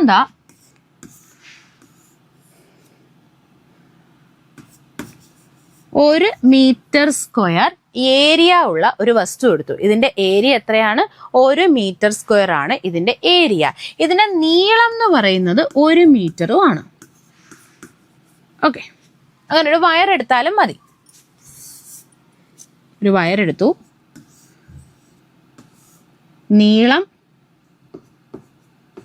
1 മീറ്റർ, ഇതിൻ്റെ area 1 metre square. Area 1 metre square, നീളം 1 മീറ്റർ. ഓക്കെ, അപ്പൊ ഇങ്ങനൊരു വസ്തു എടുക്കുമ്പോൾ അവിടെ ഉണ്ടാവുന്ന പ്രതിരോധത്തെ വിളിക്കുന്ന പേരാണ്, റെസിസ്റ്റൻസിനെ വിളിക്കുന്ന പേരാണ് റെസിസ്റ്റിവിറ്റി.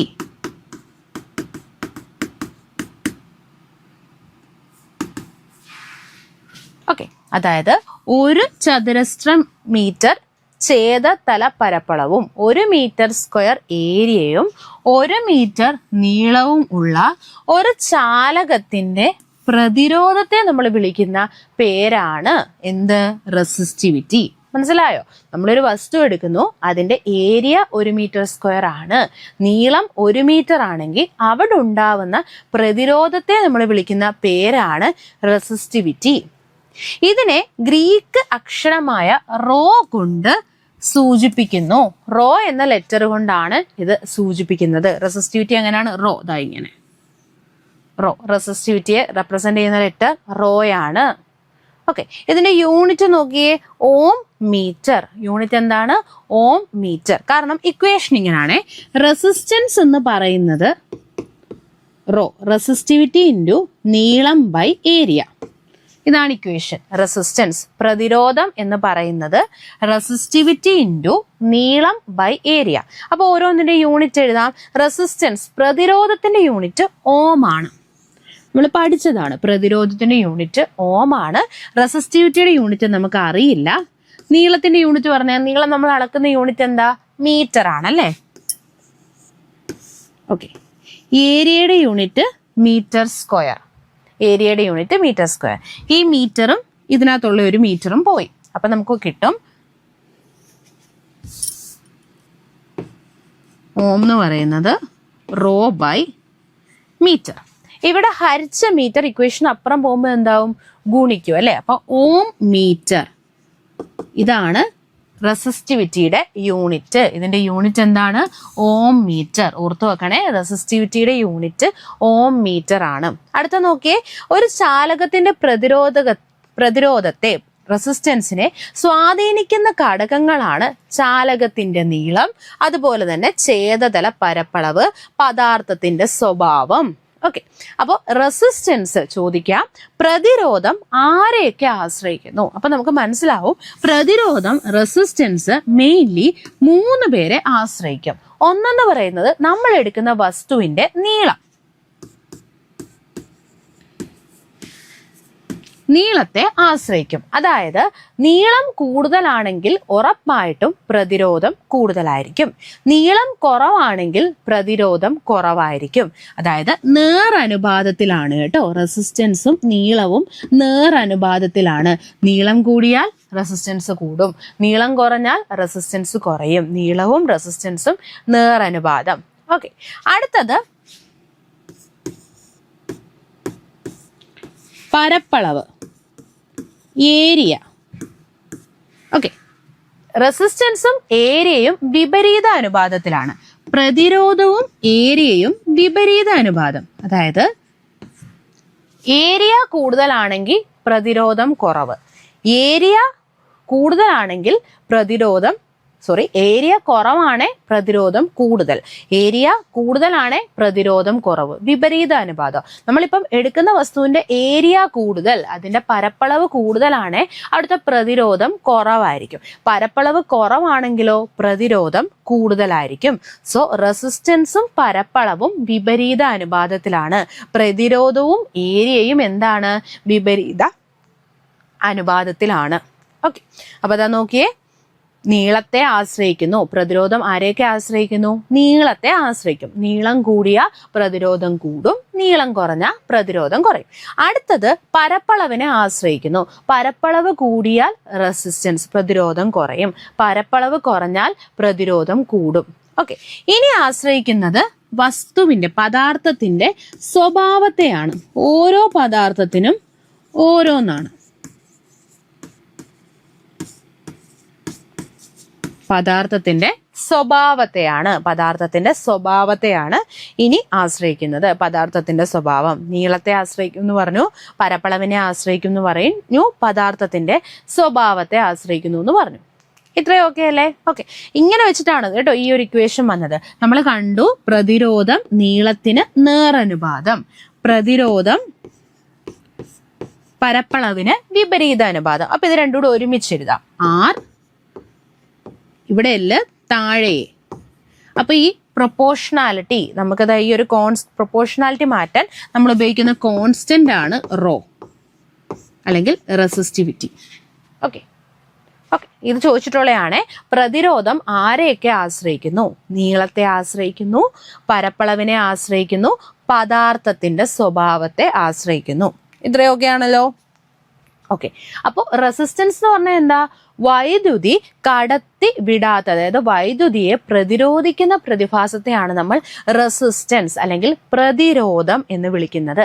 അതിന്റെ ഒരു കഴിവ്, ഇപ്പൊ ഒരു വസ്തുവിന് ഒരു വൈദ്യുതിയെ പ്രതിരോധിക്കാനുള്ള കഴിവിനെ നമ്മൾ വിളിക്കുന്ന പേരാണ് റെസിസ്റ്റിവിറ്റി. ഓക്കെ, അപ്പൊ റെസിസ്റ്റൻസ് എന്ന് പറഞ്ഞാൽ എന്താ, പ്രതിരോധം എന്ന് പറഞ്ഞാൽ എന്താ, വൈദ്യുതിയെ തടയുന്ന പ്രക്രിയയെ വിളിക്കുന്ന പേരാണ് റെസിസ്റ്റൻസ് അല്ലെങ്കിൽ പ്രതിരോധം. വൈദ്യുതി അതിനെ കൂടെ കടന്നു പോകുമ്പോൾ അതിനെ തടയുന്നു. അപ്പോൾ ഒരു വസ്തുവിന്റെ ഈ ഒരു കഴിവുണ്ടല്ലോ, അതിനെ നമ്മൾ വിളിക്കും റെസിസ്റ്റിവിറ്റി. അപ്പൊ നിങ്ങൾ ആലോചിച്ച് നോക്കിയേ, പ്രതിരോധം കൂടുതലാണ് എന്ന് പറഞ്ഞാൽ അതിനകത്ത് എന്ത് കൂടുതലായിരിക്കും, റെസിസ്റ്റിവിറ്റിയും കൂടുതലാണ്. പ്രതിരോധം കൂടുതലാണെങ്കിൽ ഓട്ടോമാറ്റിക്കലി റെസിസ്റ്റിവിറ്റിയും കൂടുതലായിരിക്കും. ഓക്കെ, അടുത്ത നോക്കിയേ, വൈദ്യുതി കടത്തിവിടാനുള്ള ഒരു പദാർത്ഥത്തിന്റെ കഴിവാണ് ചാലകത, കണ്ടക്ടിവിറ്റി. അപ്പം റെസിസ്റ്റിവിറ്റി എന്ന് പറഞ്ഞാൽ എന്താ, വൈദ്യുതിയെ തടയുന്ന പ്രക്രിയ. ഏതെങ്കിലും ഒരു വസ്തു എടുത്തു കഴിഞ്ഞാൽ അതിനകത്ത് വൈദ്യുതി തടയുന്നതാണ് റെസിസ്റ്റൻസ്. ഇനി ഒരു വൈദ്യുതിയെ തടയാനുള്ള ഒരു വസ്തുവിന്റെ പ്രത്യേകത അല്ലെങ്കിൽ കഴിവിനെ നമ്മൾ വിളിക്കുന്ന പേരാണ് റെസിസ്റ്റിവിറ്റി.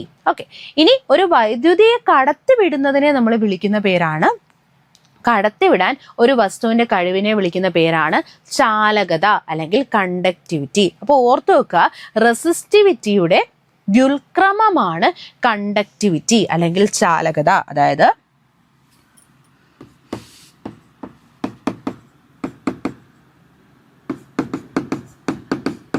നമുക്ക് ഇങ്ങനെ എഴുതാം, റെസിസ്റ്റിവിറ്റി എന്ന് പറയുന്നത് 1 കണ്ടക്ടിവിറ്റി. റെസിസ്റ്റിവിറ്റി എന്ന് പറയുന്നത് കണ്ടക്ടിവിറ്റിയുടെ വ്യുൽക്രമമാണ് അല്ലെങ്കിൽ ചാലകതയുടെ വ്യുൽക്രമമാണ്. അല്ലെങ്കിൽ നമുക്ക് പറയാം കണ്ടക്ടിവിറ്റി എന്ന് പറയുന്നത് 1 റെസിസ്റ്റിവിറ്റി. കണ്ടക്ടിവിറ്റി എന്ന് പറയുന്നത് റെസിസ്റ്റിവിറ്റിയുടെ വ്യുൽക്രമമാണ്. ഓക്കെ ആണോ? അപ്പൊ ഈ ഒരു സ്ലൈഡ് വളരെ ഇമ്പോർട്ടൻ്റ് ആണ്. ഇമ്പോർട്ടൻ്റ് ആയിട്ടുള്ള കാര്യങ്ങളാണ് നമ്മൾ പറഞ്ഞത്. ഒരു വസ്തുവിനകത്ത് കറണ്ട് കടന്നു പോകുമ്പോൾ അതിനെ പ്രതിരോധിക്കുന്നതിനെ നമ്മൾ വിളിക്കും റെസിസ്റ്റൻസ്. ഓക്കെ, ഇനി നമ്മളൊരു യൂണിറ്റ് നീളമുള്ള ഒരു വസ്തു, യൂണിറ്റ് പരപ്പളവുണ്ട് എങ്കിൽ അവരിലുണ്ടാകുന്ന റെസിസ്റ്റൻസിനെ വിളിക്കുന്ന പേരാണ് റെസിസ്റ്റിവിറ്റി. റെസിസ്റ്റിവിറ്റിയുടെ യൂണിറ്റ് ഓം മീറ്റർ ആണ്. റെസിസ്റ്റൻസ് ആരെയൊക്കെ ഡിപ്പെൻഡ് ചെയ്യുമെന്ന് പറഞ്ഞാൽ നീളത്തെ ഡിപ്പെൻഡ് ചെയ്യും. നീളത്തിന് നേരനുപാതമാണ്. നീളം കൂടിയ റെസിസ്റ്റൻസ് കൂടും, നീളം കുറഞ്ഞ റെസിസ്റ്റൻസ് കുറയും. ഇനി അടുത്തത് പരപ്പളവിനെ ആശ്രയിക്കുന്നു. പരപ്പളവ് കൂടിയാൽ റെസിസ്റ്റൻസ് കുറയും, പരപ്പളവ് കൂടിക്കഴിഞ്ഞാൽ പരപ്പളവ് കുറഞ്ഞു കഴിഞ്ഞാൽ റെസിസ്റ്റൻസ് കൂടും. അതായത് പരപ്പളവും പ്രതിരോധവും വിപരീത അനുപാതമാണ്. അടുത്തത് പദാർത്ഥത്തിന്റെ സ്വഭാവത്തെ ഇത് ഡിപ്പെൻഡ് ചെയ്യും. പദാർത്ഥത്തിന്റെ സ്വഭാവത്തിനെ ഇത് ഡിപ്പെൻഡ് ചെയ്യുന്നുണ്ട്. ഓക്കെ, ഇനി ഈ ഒരു പ്രൊപ്പോർഷണാലിറ്റി ഇതിനെ ബേസ് ചെയ്ത് നമ്മൾ എഴുതുന്ന ഇക്വേഷൻ ആണ് R=ρL/A. ഈ റോ ആണ് റെസിസ്റ്റിവിറ്റി, അതിന്റെ യൂണിറ്റ് ഓം മീറ്റർ ആണ്. ഇനി ഒരു വസ്തു, ഏതെങ്കിലും ഒരു വസ്തുവിന്റെ പ്രതിരോധം, നമ്മൾ ഒരു വസ്തുവിനുള്ള പ്രതിരോധത്തിന്റെ കഴിവിനെ വിളിക്കുന്ന പേരാണ് റെസിസ്റ്റിവിറ്റി. ഇനി ഒരു വസ്തുവിന് എന്തെങ്കിലും ഒരെണ്ണത്തെ കടത്തിവിടാനുള്ള കഴിവിനെ വിളിക്കുന്ന പേരാണ് കണ്ടക്ടിവിറ്റി അല്ലെങ്കിൽ ചാലകത. ചാലകതയും റെസിസ്റ്റിവിറ്റിയും എന്താണ്, വ്യുൽക്രമമാണ്. ചാലകത എന്ന് പറയുന്നത് 1 റെസിസ്റ്റിവിറ്റി, റെസിസ്റ്റിവിറ്റി എന്ന് പറയുന്നത് 1 ചാലകത അല്ലെങ്കിൽ 1 കണ്ടക്ടിവിറ്റി. ഒന്ന് ഓർത്ത് വെക്കണം കേട്ടോ. ഓക്കെ, നമ്മൾ കണ്ടു പല പദാർത്ഥങ്ങളുടെയും റെസിസ്റ്റിവിറ്റി വ്യത്യാസമാണ്.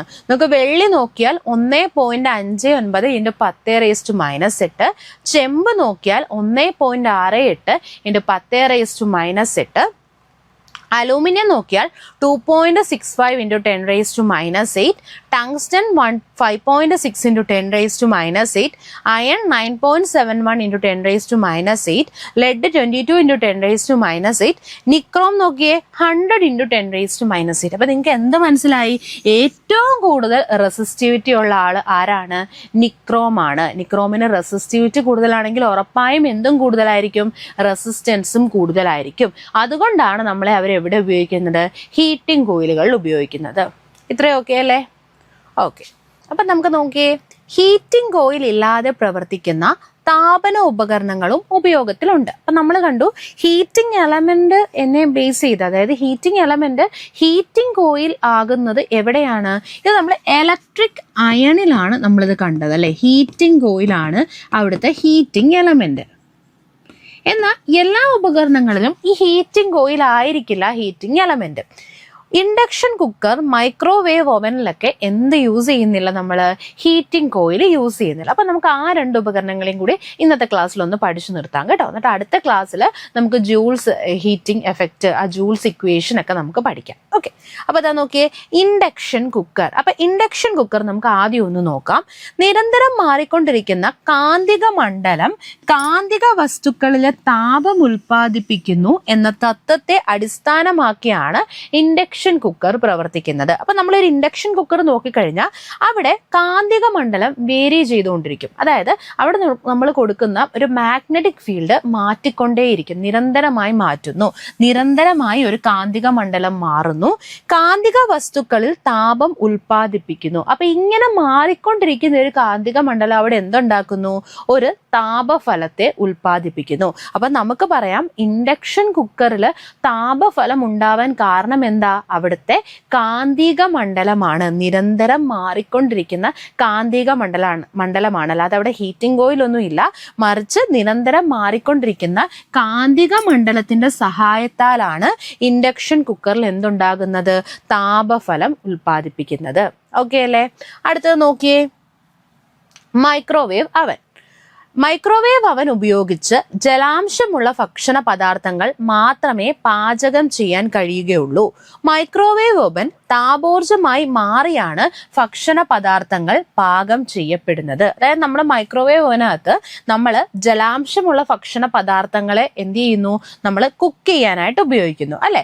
അപ്പൊ ഇവിടെ മൈക്രോവേവ് അവന്റെ സഹായത്തോടു കൂടി താപോർജ്ജം ആയിട്ട് മാറി, താപോർജ്ജം ഉൽപ്പാദിപ്പിച്ച് എന്ത് ചെയ്യുന്നു?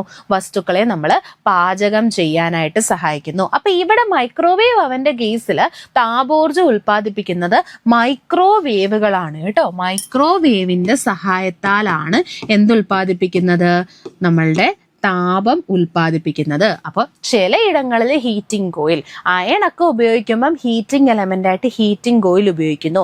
ഇൻഡക്ഷൻ കുക്കറിന് എന്താ? ഒരു കാന്തിക മണ്ഡലത്തിന്റെ സഹായത്താലാണ് താപോർജ്ജം ഉൽപ്പാദിപ്പിക്കുന്നത്. എന്നാൽ മൈക്രോവേവ് അവന്റെ കേസിൽ മൈക്രോവേവുകളുടെ സഹായത്താലാണ് താപോർജ്ജത്തെ ഉൽപ്പാദിപ്പിക്കപ്പെടുന്നത്. ഓക്കെ ആണോ? അപ്പൊ ഇന്നത്തെ ക്ലാസ്സിൽ നമ്മൾ ഇത്രയും ടോപ്പിക്ക് മാത്രമാണ് കേട്ടോ പറയുന്നത്. അപ്പൊ ഇന്നത്തെ ക്ലാസ്സിൽ നമ്മൾ പ്രധാനമായും പഠിച്ചത് വീടുകളിലുള്ള കുറച്ച് ഉപകരണങ്ങളെ നിങ്ങളെ പരിചയപ്പെടുത്തിക്കൊണ്ട് പലതരത്തിലുള്ള ഊർജ മാറ്റങ്ങളെ പറ്റി നമ്മൾ പഠിച്ചു. നമ്മുടെ നിത്യജീവിതത്തിൽ നടക്കുന്ന ഊർജ പരിവർത്തനങ്ങൾ ഇത് എപ്പോഴും പരീക്ഷയ്ക്ക് ചോദിക്കുന്നതാണ് കേട്ടോ, ഒന്ന് നോക്കി വെച്ചിരിക്കണം. ഇനി നമ്മൾ ഈ ഊർജ മാറ്റം പഠിച്ചതിൽ നിന്നും നിങ്ങൾ മനസ്സിലാക്കേണ്ട കാര്യം ഇതാണ്: വൈദ്യുത ഊർജത്തെ നമുക്ക് താപഫലമായിട്ടും പ്രകാശഫലമായിട്ടും കാന്തിക ഫലമായിട്ട് ഉപയോഗിക്കാൻ പറ്റും. അതിൽ താപഫലം ഉപയോഗിക്കുന്ന ഉപകരണങ്ങളെയാണ് പിന്നെ നമ്മൾ പഠിച്ചത്. അപ്പൊ ഇത്തരത്തിലുള്ള ഉപകരണങ്ങളിലെല്ലാം തന്നെ ഒരു ഹീറ്റിംഗ് എലമെന്റ് കാണും. ആ ഹീറ്റിംഗ് എലമെന്റ് ചിലപ്പോൾ ഒരു ഹീറ്റിംഗ് കോയിലാണ്. നമ്മളിപ്പോൾ ഒരു അയൺ എടുത്തു കഴിഞ്ഞാൽ അതൊരു ഹീറ്റിംഗ് കോയിലാണ് ഇലക്ട്രിക് അയണിൽ ഉള്ള ഹീറ്റിംഗ് എലമെന്റ് എന്ന് പറയുന്നത്. അപ്പം ഇലക്ട്രിക് അയണിൽ നമ്മൾ ഉപയോഗിക്കുന്ന ഹീറ്റിംഗ് എലമെന്റ് അല്ലെങ്കിൽ ഹീറ്റിംഗ് കോയിൽ എന്ന് പറയുന്നത് നിക്രോം കൊണ്ടാണ്. അത് എന്തൊക്കെ കൊണ്ടാ? നിക്കൽ, ക്രോമിയം, അയൺ കൊണ്ടാണ് നിർമ്മിച്ചിരിക്കുന്നത്. അതിന്റെ പോയിന്റ്സ് ഓർത്ത് വെക്കണം, അതിന്റെ പ്രത്യേകതകൾ ഓർത്ത് വെക്കണം. ഉയർന്ന ഓക്സിഡേഷൻ പ്രതിരോധം, ഉയർന്ന പ്രതിരോധം, ഉയർന്ന റെസിസ്റ്റിവിറ്റി, അതുപോലെ തന്നെ ഉയർന്ന ചുട്ടുപഴുത്ത അവസ്ഥയിൽ ദീർഘനേരം നിൽക്കുവാനുള്ള കഴിവും. ഇതൊക്കെ അതിൻ്റെ ഇമ്പോർട്ടൻ്റ് ആയിട്ടുള്ള പോയിന്റ്സ് ആണ് കേട്ടോ, ഓർത്ത് വെക്കുക. പിന്നെ നമ്മൾ ചാലകങ്ങളെ പറ്റിയും കുചാലകങ്ങളെയും പറ്റി പഠിച്ചു. പിന്നെ എന്താണ് റെസിസ്റ്റൻസ് എന്നും എന്താണ് റെസിസ്റ്റിവിറ്റി എന്നും ഇന്നത്തെ ക്ലാസ്സിൽ നമ്മൾ പഠിച്ചു. റെസിസ്റ്റൻസും റെസിസ്റ്റിവിറ്റിയും തമ്മിലുള്ള റിലേഷൻ ഓർത്ത് വെക്കുക. വസ്തുവിൻ്റെ പ്രതിരോധം കൂടുതലാണെങ്കിൽ ഉറപ്പായും റെസിസ്റ്റിവിറ്റി കൂടുതലായിരിക്കും. റെസിസ്റ്റിവിറ്റി കൂടുതലുള്ള ഒരു വസ്തുവാണ് നിക്രോം. അതിൻ്റെ വാല്യൂ പഠിച്ചു വെക്കുക. റെസിസ്റ്റിവിറ്റി 100 × 10⁻⁻8 ഓം മീറ്റർ. ഓക്കെ, ഇനി ഇൻഡക്ഷൻ കുക്കറുകളിൽ നമ്മൾ എന്താണ് ഉപയോഗിക്കുന്നത്? മാറി വരുന്നൊരു കാന്തിക മണ്ഡലത്തിന്റെ സഹായത്താലാണ് ഇൻഡക്ഷൻ കുക്കർ പ്രവർത്തിക്കുന്നത്. ഇനി നമ്മൾ ഒരു മൈക്രോവേവ് അവൻ എടുത്തു കഴിഞ്ഞാൽ മൈക്രോവേവിന്റെ സഹായത്താലാണ് എന്ത് ചെയ്യുന്നത്? അവിടെ താപോർജ്ജം ഉൽപ്പാദിപ്പിക്കുന്നത്. സോ ഇന്നത്തെ ക്ലാസ്സിൽ നമ്മൾ ചെറിയൊരു ഇൻട്രൊഡക്ഷൻ മാത്രമേ പറഞ്ഞോളൂ. ഇതിന്റെ ബാക്കി ടോപ്പിക്സ് നമുക്ക് അടുത്ത ക്ലാസ്സിൽ പഠിക്കാം. എന്തെങ്കിലും ഡൗട്ട്സ് ഉണ്ടെങ്കിൽ നിങ്ങൾക്ക് ചോദിക്കാം. സോ ഇന്ന് ഇത്രയും നമ്മൾ പഠിക്കുന്നോളെ എല്ലാവരും കൃത്യമായിട്ട് പഠിച്ച് നല്ല രീതിയിൽ എക്സാംസ് എല്ലാം ക്വാളിഫൈ ചെയ്യുക. Then okay, thank you all.